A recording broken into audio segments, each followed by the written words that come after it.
O Nadal remata en Valga cando o seu Belén bota o peche. O nacemento despídese da súa edición máis exitosa rachando todos os rexistros. Os 46.000 visitantes que se contabilizaran o ano pasado foron superados de longo nesta edición, unha tendencia alza que xa se percibiu dende os primeiros días de apertura a comezos do mes de decembro. Onte mesmo, na xornada de despedida do Belén, visitaron estas instalacións unhas 2.000 persoas creando longas ringleiras. Home, pois este ano superáronse o número de visitantes, pero con bastantes creces, porque aparte de que hubo moitos máis grupos, pois a xente tamén se animou a vir máis, porque ainda onte viñeron 6 autobuses, e foi o día de cierre.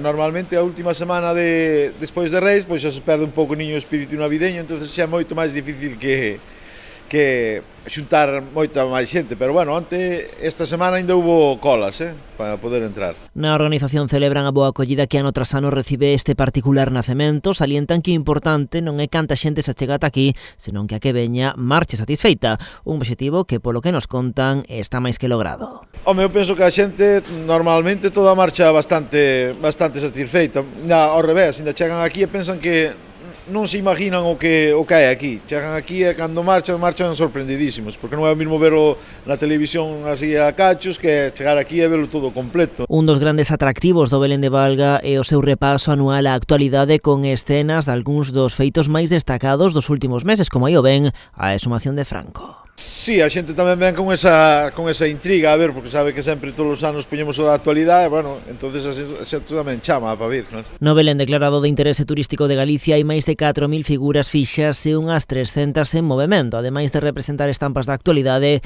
moitas debuxan tradicións e oficios doutrora. Que foi o que, con principio foi o que empezamos o que é o Belén tradicional. Despois xa empezamos a incorporarlle o que son os oficios antigos, que ademais o que é o rural galego, claro. Despois agora xa metemos tamén metemos edificios daqui mismo do noso concello. Ata o mes de setembro o nacemento aínda pode ser visitado por grupos organizados que deberán fixar data con antelación.